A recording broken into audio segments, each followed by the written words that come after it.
Hi everyone, this is Campbell Price. I am the Curator of Egypt and Sudan at Manchester Museum, and I just wanted to say hello.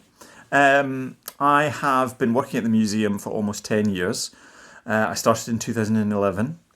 Prior to that, I worked at the Archaeology Museum at the University of Liverpool, and I did my BA, MA, and PhD in Egyptology there. So basically, from being a kid, I went to a museum in my native city of Glasgow and I saw Egyptian stuff and I just thought, this really fascinates me. I want to know more about this. And then eventually, when I was at school, I did a work experience placement and the curator there said, oh, if you want to be an Egyptologist, you need to go and get a university degree.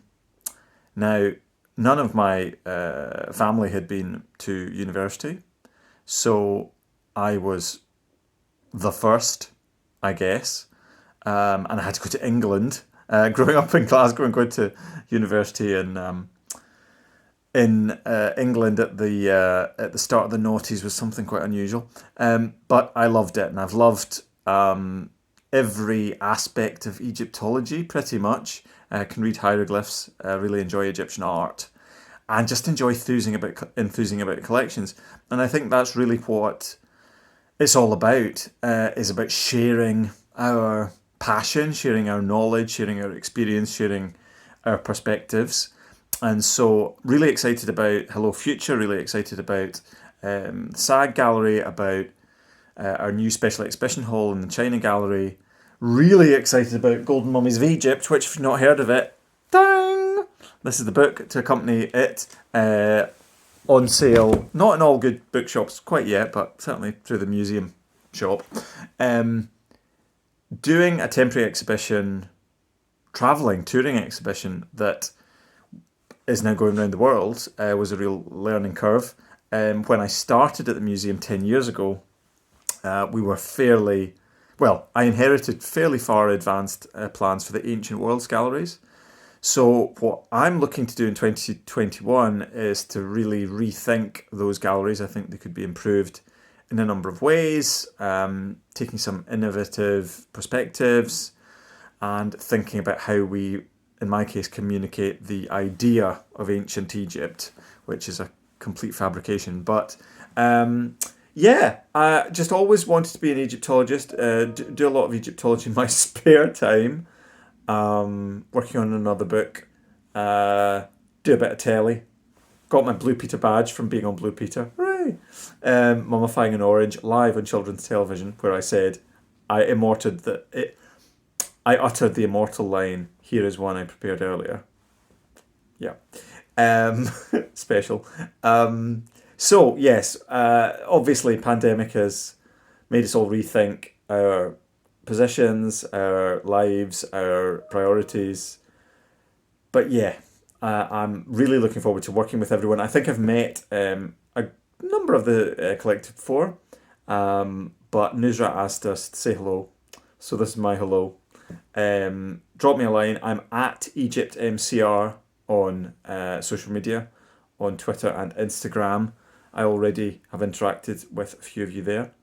And yeah, just drop me a line. I don't know when we're all going to physically meet again, but I look forward to meeting digitally. I'm going to probably do another of these videos talking about collections, but I don't have many of the collections to hand, obviously being at home. So that's something I'm missing. In my little Pocket Museum Ancient Egypt book, there are a number of great Manchester pieces. Pieces like a soul house. This is one of my favourites. A pottery soul house. An abode for the spirit. In a simple way of thinking, although our ideas about ancient Egypt are fairly simplified usually. But what I might do is talk about some of the highlights of the 18,000 strong collection from ancient Egypt and Sudan in another video, and particularly pick up a major theme which I think is really a crossover with SAG, which is the role of colonialism and imperialism and the British Empire in how we understand other cultures. People downplay it in Egyptology, or have in the past, but increasingly it's something I think Egyptologists are thinking about, how to understand the very distant past, we have to get past this incredible barrier in the form of colonialism that's right in front of us. So hopefully before too long, I can at least get into the stores and share some object-based thoughts with you.